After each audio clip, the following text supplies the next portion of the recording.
we talked about it with the Niners too, and we certainly talk about it with the Warriors. And it's this championship or bust.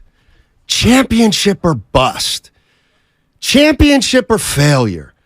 Championship or disappointment. And, you think about this game yesterday, and if the Golden State Warriors don't go on to win it, and it's not what I'm getting at today, that they might not go on to win it. What I'm getting at is this game is now on Curry's resume. I don't know if they're going to win it this year. I'm not sure, but this game never goes away. The greatest games of all time in NBA history, they're not all coming from the NBA Finals. So when Bird and Dominique Wilkins dueled, the Celtics didn't win it that year. When Jordan scored 63 against the Celtics, they didn't even win that series. Or that game. When great things, when Damian Lillard makes that shot over Paul George, they lost. They didn't win the NBA Finals. So I guess what I'm getting at is you can have incredible ups and games that you'll never forget.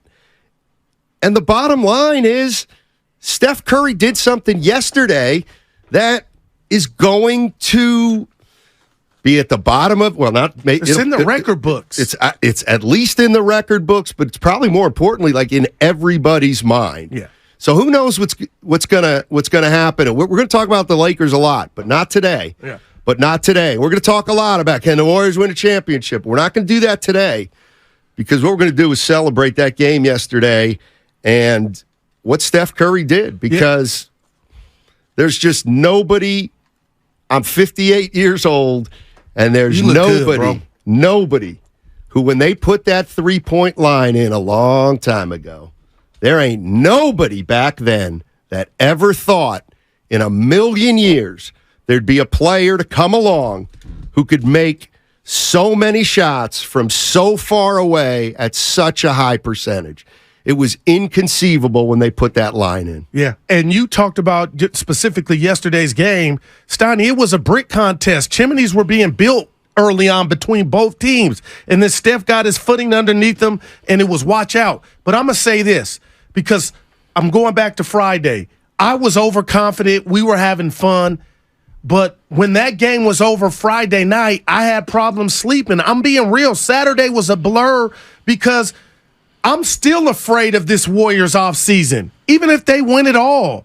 Bob Myers, Draymond Green, there are changes I believe that are imminent or that Joe Lacob is facing that he's never had to face before to keep this thing together. Now, the 50-point game, even if they would have lost, you couldn't take that from Curry, but Curry is the least of the Warriors' problems. So I was melancholy a bit because I'm thinking about who's going. Who's not going to be here next year? And then you saw that video of Jordan Poole Friday night that looked like he didn't want to talk to Draymond. All that stuff was on the table. And that's why I was in my feelings before that game kicked off and Herter comes off a pick and hits the first three. I'm like, oh, boy, is this going to be it? But Steph saved the day. And, Steiny, I'm being real with you. If he hadn't scored that 50, I still think you would have him ranked where you had him, right? Or you wouldn't have gave him that greatest score of all time. I'm just asking how much that went into. I said it a year ago. About Curry and the incredible man. I used the word most impactful. That he was the most impactful offensive player I've ever seen. And he is more impactful than Jabbar. Wow, man. To me, I know and I am kind of an old timer, but the reality situation is just close your eyes and think about. The Lakers, Magic Johnson throws it into Kareem Abdul-Jabbar, and Kareem Abdul-Jabbar gets double-teamed. What does that mean? Well, that means that everybody's going to sink in, and Jabbar's going to throw it outside, and somebody's going to take an outside shot.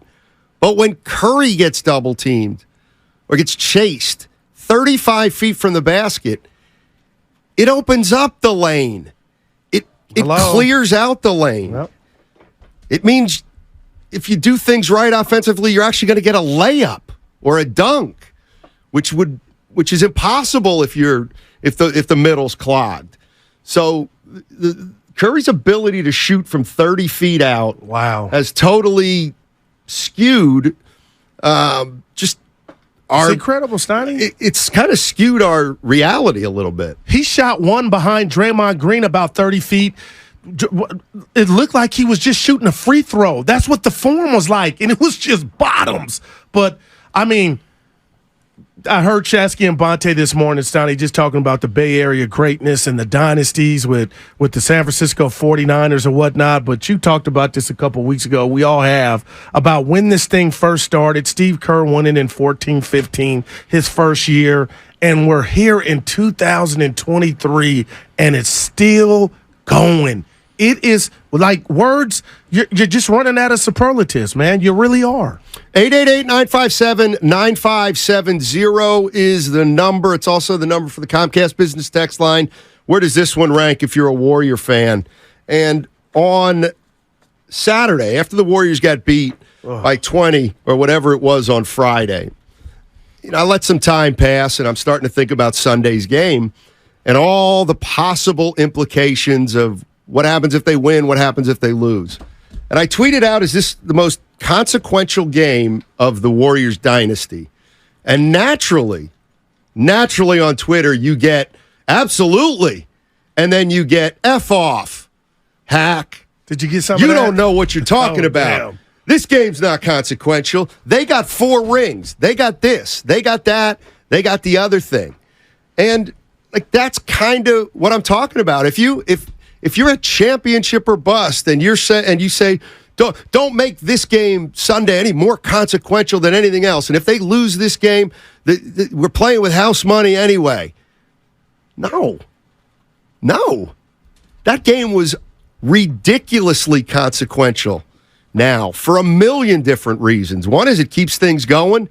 2 is it's just another accolade for Steph Curry. It really is. And I'll tell you one thing. A big one. For all you people out there that think we kind of overestimate this thing possibly coming to an end, you cannot tell me that the Golden State Warriors players, particularly Steph, Clay, Draymond, Looney, Iguodala, you cannot tell me that they aren't playing knowing that it's possible. Had they lost yesterday, then all bets were off. Yeah. All bets were going to be off if they lose that game yesterday. I'm not saying, dynasty's over. Everybody's gone. They're going to trade everybody. No. But all bets are off at that point.